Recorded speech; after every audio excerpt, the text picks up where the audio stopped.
You know, there are a lot of different reasons people buy games. Have you ever bought a game because you loved the box art? Take a look at this image right here.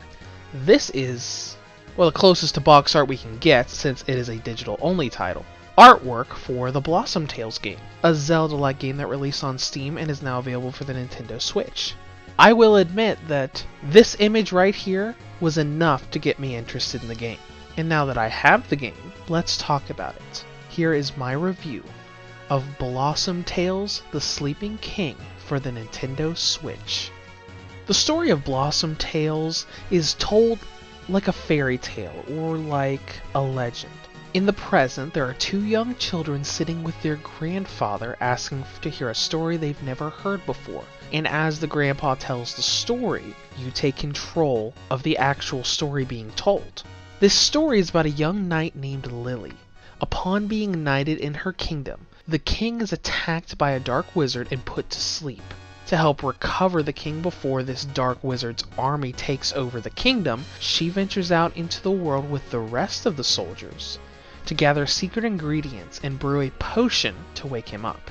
Now, story is actually one of the really interesting things about this game. This is a Zelda-like game, so there is a big emphasis on gameplay, but you really don't ever have a narrator when you're playing a Zelda game. There's no one telling you the story of what's going on as you explore dungeons. In this game, there are 3 narrators. The grandfather telling the story, and the 2 children will often make little comments. It even ties into one of the gameplay systems that I'll explain later on. For a Zelda-like title, it has a very interesting take on story. By gameplay, Blossom Tales is a top-down action-adventure game that many people would refer to as a Zelda clone. It aims to mimic old Super Nintendo Zelda-like games like The Legend of Zelda: Link to the Past, with the explorable overworld map divided into squares, dungeons, tools inside dungeons for puzzles, bosses, collecting key items for your main task. Really, it's similar to a game I had reviewed before. For the PlayStation Vita, Adventure Time: Secret of the Nameless Kingdom was also a Zelda-like game, or as some people call it, a Zelda clone. Now, main progression through the game basically has you going from main story dungeon to main story dungeon by exploration across the world map. Just like any other Zelda title, exploration is a key factor. You've got tons and tons of map to explore, find dead ends, get tools to open up new paths, but you've got some modern touches here as well, aside from all of the old school difficulty and dead ends everywhere. You've got these teleport pads littered all over the map, so you can easily teleport to previous locations, and your next objective is always highlighted on the map so you never truly get lost on where you're supposed to go.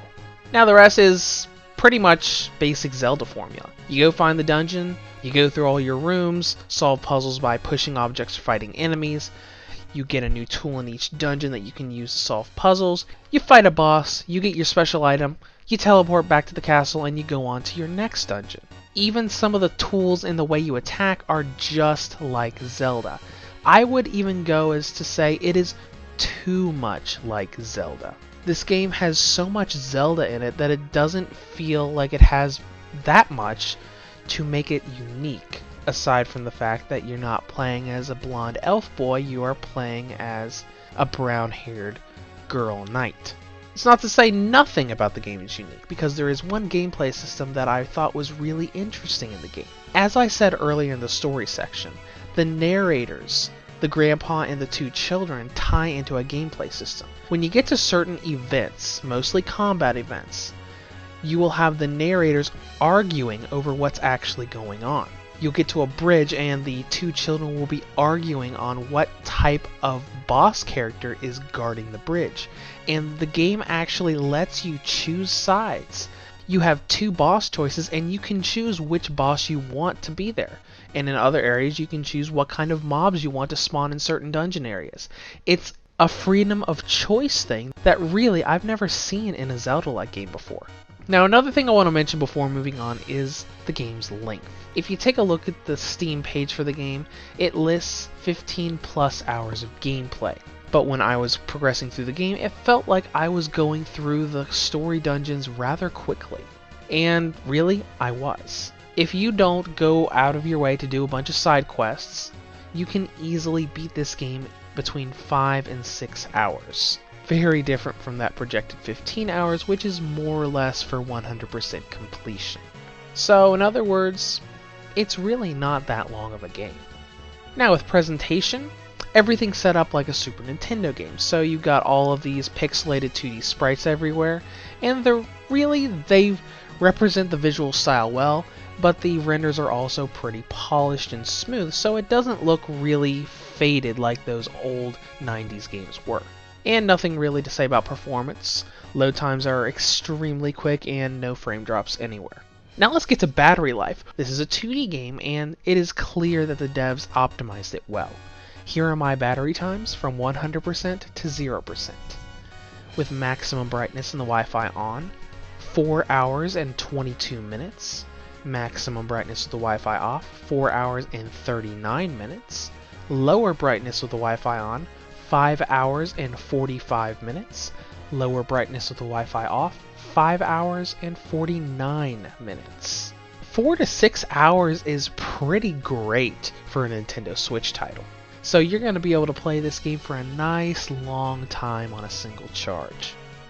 In conclusion, Blossom Tales is every bit the Zelda-like title that it tries to be, even though it tries a little bit too hard. Now, despite this and the fact that it's a pretty short adventure, it really is a blast to dive into a Zelda-like game that lets you manipulate and change the story as you go. That alone, to me, makes it worth playing for a Zelda fan.